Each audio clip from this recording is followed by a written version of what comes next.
pesan yang penting sekali. Kata beliau, lil mu'mini khamsu a'yadin. Orang mukmin itu punya 5 hari raya. Hari raya yang pertama apa? Yaumun la yuktabu fihi alaihi danbun katanya. Yaumun la yuktabu fihi alaihi danbun. Hari di mana pada hari itu dia tidak tercatat melakukan dosa. Itu hari raya bagi orang Islam. Itu hari raya bagi orang mukmin. Kalau satu hari itu kita tidak ada catatan dosa di sisi Allah, itu hari raya yang harus kita rayakan. Hari raya yang harus membuat kita gembira. Itu hari yang pertama. Yaumun la yuktabu fihi alaihi danbun. Nah, ini pertama. Kemudian yang kedua, yaumun ya yakhruju fihi minad dunya wa huwa mu'minun. Yaitu hari ketika dia itu keluar dari dunia, dia itu dalam keadaan beriman. Maksudnya apa? Husnul khotimah. Dia dalam keadaan beriman, husnul khotimah. Nah, bagaimana caranya kita bisa husnul khotimah? Maka yang pertama tadi harus kita jaga. Ya kan? Untuk bisa mendapatkan hari yang kedua, kita harus mendapatkan hari raya yang pertama tadi. Jadi kalau kita bisa menjaga kita ini tidak punya catatan dosa dalam satu hari itu, kita punya potensi untuk bisa meninggal dalam keadaan husnul khatimah. Gitu. Yaumun yakhruju fihi minad dunya wa huwa mu'minun. Jadi hari ketika kita keluar dari dunia itu dalam keadaan beriman. Ini. Kemudian yang ketiga, yaumun yujazi fihi anis sirat wa huwa aminun. Yaumun yujazi fihi anis sirat wa huwa aminun. Hari di mana dia pada hari itu dia bisa lolos dari siratal, ya, dari sirat, dari titian pada saat kita menyeberangi. Ya, titian itu yang dalam hadis disebutkan itu ya seperti rambut di belah 7. Saking tipisnya, saking kecilnya, apa yang bisa menyelamatkan kita? Ya, meskipun orang itu ahli sirkus nggak akan bisa dia. Ya kan? Meskipun dia di dunia latihan hebat nggak akan bisa dia selamat di situ. Yang bisa menyelamatkan kita hanya amal kita. Ya, semasa kita hidup di dunia ini. Nah, pada saat kita selamat dari sirat itu, maka itulah hari raya yang ketiga. Yaumun yujazi fihi anis sirat wa huwa aminun. Itu hari raya yang ketiga. Hari raya yang keempat apa? Yaumun yadkhulu fil jannata, hari di mana kita masuk surga. Makanya Imam Ahmad itu sampai putranya itu bertanya, Abdullah bin Ahmad, ya, Ibn Hanbal itu bertanya kepada ayahnya, mata tastarih,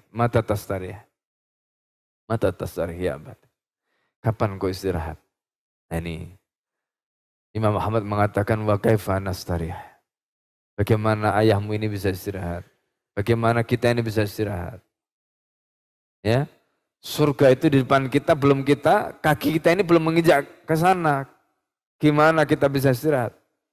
Kita istirahat kalau nanti sudah ada kepastian kaki kita sudah di surga. Insyaallah. Coba bayangkan ya kehidupan para sahabat. Kemarin kita sudah jelaskan bagaimana rojaknya para sahabat dan khaufnya para sahabat. Kemudian himmah aliyahnya para sahabat. Abu Bakar itu sudah distempel dapat SK masuk surga. Tapi lihat amalnya Abu Bakar. Kenapa Abu Bakar seperti itu? Karena tadi meskipun beliau itu sudah dapat garansi Abu Bakar fil jannah, tapi kan belum terjadi. Ya kan? Maka beliau ingin memastikan garansi itu betul-betul diambil, betul-betul dapat. Itu justru karena rojaknya tinggi, maka beliau nggak ingin kehilangan tiket itu. Gitu loh. Ya, jadi jangan dibayangkan, wah kan tiket sudah dipegang. Ya kan? Nah, seolah-olah begitu. Nah, sahabat itu nggak begitu mikirnya. Ya, ini Masya Allah. Nah, jadi itu gambarannya, ya. Orang itu kalau sudah kehilangan suhbah tadi, Masya Allah. Nah, terus yang terakhir tadi, hari raya yang kelima, itu adalah yaumun yanduru fihi ilallah. Hari di mana ketika dia pada hari itu bisa melihat Allah. Nah, ini. Kapan kita bisa melihat Allah? Pada saat nanti di surga. Itu adalah puncak nikmat. puncak nikmat. Ya. Nah, di dalam hadis Aisyah itu disebutkan, kita itu ketemu dengan Allah itu kapan? Kan di dalam Al-Quran itu kan disebutkan. Ya, jadi wa innaha lakabiratun illa alal khashiin. Siapa khashiin? Alladzina yadunnuna annahum mulaqu rabbihim wa annahum ilaihi raji'un. Ya. Itu kemudian dijelaskan oleh Syekh Atha di dalam tafsirnya, yaitu dengan hadis Aisyah. Jadi Rasulullah SAW menceritakan pada Ibunda Aisyah, kapan manusia itu pertama kali dia akan ketemu sama Allah? Pada saat dia mati. Pada saat dia mati. Makanya makna ayat, ya. Jadi makna ayat tadi itu, yadunnuna annahum mulaqu rabbihim itu adalah ketika dia mati. Pada saat mati itulah dia bertemu Allah yang pertama. Nah, itu. Makanya orang itu kalau pengen khusyuk sholatnya bayangkan mati, ketemu Allah. Insya Allah bisa khusyuk. Ya, itu caranya. Itu makna ayat tadi. Alladzina yadunnuna annahum mulaqu rabbihim wa annahum ilaihi raji'un. Nah, kemudian kita nanti akan dipertemukan dengan Allah pada saat kita masuk jannahnya. Bisa melihat wajah Allah, ya. Di dalam kitab Rawdatul Muhibbin itu diceritakan oleh Ibnul Qayyim yang sering Al-Fakir kutip. Jadi pada saat Allah itu bertanya kepada penghuni surga. Ya. Jadi Allah tanyakan pada mereka, nikmat apa yang belum aku berikan pada kalian, kata Allah. Kata mereka, semua nikmatmu sudah engkau berikan pada kami, illa ya an-nadhar ila wajhika. Kecuali nikmat melihat wajahmu ya Allah. Kata Allah, baik kalau begitu. Ya, Allah kemudian panggil Jibril, ya Jibril, irfa hijabi. Kata Allah, Jibril, angkat tabirku. Nah di situ kemudian ya Allah. Jadi pada saat Allah itu merintahkan pada Jibril untuk mengangkat tabir yang pertama tadi, ya, seluruh penghuni surga itu melihat cahaya dulu yang begitu terang. Ketika mereka melihat cahaya yang begitu terang setelah tabir yang pertama tadi dibuka itu, mereka langsung kharru sujada wa bukiya. Mereka itu sujud, ya, bersimpuh dan nangis.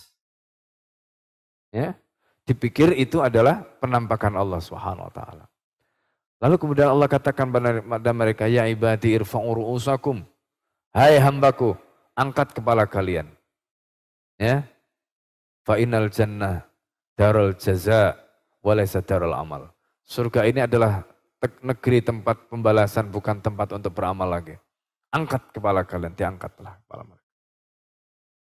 Lalu kemudian Allah perintahkan Jibril untuk mengangkat tabirnya yang kedua. Ya Jibril, irfa' hijabis sani. Angkat tabir yang kedua. Diangkat tabir yang kedua tadi, kemudian mulai tampak lebih terang lagi. Ya.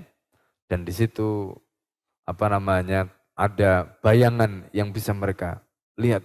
Mereka seketika seperti di dalam redaksi yang pertama tadi, kharru sujada wa bukiya. Mereka kemudian bersimpuh sujud dan menangis. Mereka membayangkan itu adalah wajahnya Allah Subhanahu wa taala. Lalu kemudian Allah perintahkan seperti yang pertama tadi. Ya ibadi irfa'u ru'usakum. Fa innal jannah darul jaza wa laysa darul amal. Angkat kepala kalian. Surga itu adalah tempat atau negeri tempat untuk membalas. Negeri tempat pembalasan, bukan tempat untuk beramal lagi. Akhirnya kemudian Allah perintahkan pada Jibril untuk mengangkat tabir yang ketiga. Kata Allah, ya Jibril, irfa hijabis salis. Angkat tabirku yang ketiga. Pada saat itulah Allah menampakkan wajahnya.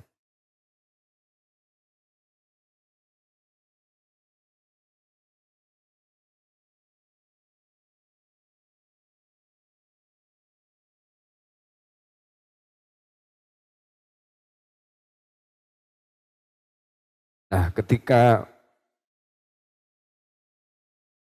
Allah menampakkan wajahnya. Mereka sama seperti yang pertama dan kedua tadi. Kharru sujada wa bukiya. Tapi kali ini nangis mereka betul-betul. Sampai dalam riwayat itu disebutkan mereka lupa semua nikmat.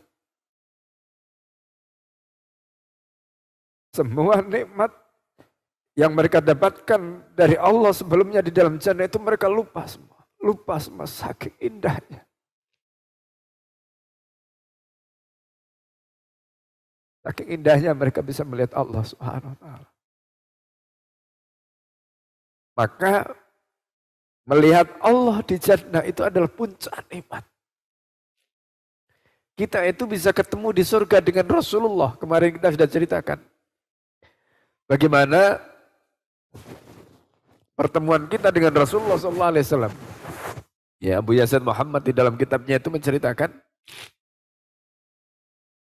Rasulullah itu ditampakkan wajahnya kepada kita ini baru 25%. Baru 25%. Itu pun sudah begitu luar biasa. Nanti 100% wajahnya Nabi itu akan ditampakkan pada kita pada saat kita bertemu dengan Nabi. Di surga Firdaus. Ya. Coba. Kata para ulama, apa nikmat yang paling nikmat ketika kita di surga? Nikmat karena di situ ada Rasulullah. Nikmat karena kita bisa bertemu dengan Rasulullah SAW. Loh, itu baru ketemu dengan Rasulullah. Itu sudah begitu luar biasanya. Apalagi ini puncak nikmat. Bisa ya ketemu langsung melihat wajahnya Allah Subhanahu wa taala. Makanya di dalam riwayat itu disebutkan sampai kemudian mereka itu melupakan semua nikmat yang mereka dapatkan sebelumnya.